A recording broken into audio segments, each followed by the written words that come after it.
പൊതു അവധി ദിവസമായ ഞായറാഴ്ച വിവിധ സർക്കാർ വകുപ്പുകൾ പ്രവൃത്തി ദിനങ്ങളാക്കി മാറ്റുന്ന പ്രവണത വർദ്ധിച്ചു വരികയാണെന്നും ഇത് തിരുത്തണമെന്നും KCBC. അവധി ദിനങ്ങൾ നിർബന്ധിത പ്രവൃത്തി ദിനങ്ങളാക്കിക്കൊണ്ട് മനുഷ്യാവകാശങ്ങളിലേക്ക് നടത്തുന്ന ഇത്തരം കടന്നുകയറ്റങ്ങൾ ഒഴിവാക്കപ്പെടുക തന്നെ ചെയ്യണം. KCBC ജാഗ്രതാ കമ്മീഷൻ സെക്രട്ടറി ഫാദർ മൈക്കിൾ പുളിക്കലും വിദ്യാഭ്യാസ കമ്മീഷൻ സെക്രട്ടറി ഫാദർ ആന്റണി വക്കോ അറക്കലും സംയുക്തമായി പുറപ്പെടുവിച്ച പ്രസ്താവനയിലാണ് ഈ ആവശ്യം ഉന്നയിച്ചിരിക്കുന്നത്.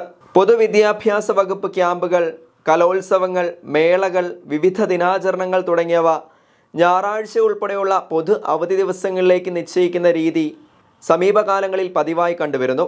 ഏറ്റവും ഒടുവിൽ വിദ്യാഭ്യാസ വകുപ്പ് പാഠ്യപദ്ധതിയുടെ ഭാഗമായ ലിറ്റിൽ കൈറ്റ്സ് ഉപജില്ലാ ക്യാമ്പുകളാണ് നവംബർ, ഡിസംബർ മാസങ്ങളിലെ ശനി, ഞായർ ദിവസങ്ങളായി നിശ്ചയിച്ചിരിക്കുന്നത്.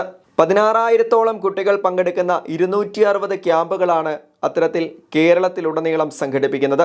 വിദ്യാഭ്യാസ വകുപ്പിന്റെ ലിറ്റിൽ കൈറ്റ്സ് പദ്ധതി പ്രശംസാർഹമാണെങ്കിലും ഞായറാഴ്ചകൾ അതിനായി നിശ്ചയിച്ചത് ആശാസ്യമല്ല. ഈ മാസം 17-ാം തീയതി ഞായറാഴ്ച സംസ്ഥാന സ്കൂൾ ശാസ്ത്രമേളയും നടത്തി.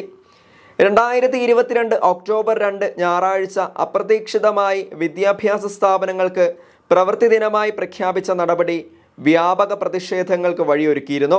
NSS, NCC ക്യാമ്പുകളും അധ്യാപക പരിശീലനങ്ങളും ഇത്തരത്തിൽ ഞായറാഴ്ച ഉൾപ്പെടെയുള്ള ദിവസങ്ങളിൽ പതിവായി നടന്നു വരുന്നുണ്ട്. മുൻകാലങ്ങളിൽ മേളകൾ, കലോത്സവങ്ങൾ, പരിശീലന പരിപാടികൾ തുടങ്ങിയവയ്ക്കിടയിൽ വരുന്ന ഞായറാഴ്ചകളിൽ അവധി നൽകിയിരുന്നു. എന്നാൽ ഇപ്പോൾ ആ രീതി പൂർണ്ണമായും മാറ്റിയിരിക്കുകയാണ്.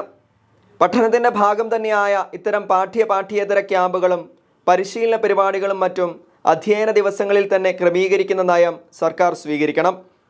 അതിനുവേണ്ട നിർദ്ദേശങ്ങൾ ബന്ധപ്പെട്ട വകുപ്പുകൾക്ക് സർക്കാർ നൽകണമെന്നും പ്രസ്താവനയിൽ ആവശ്യപ്പെടുന്നു.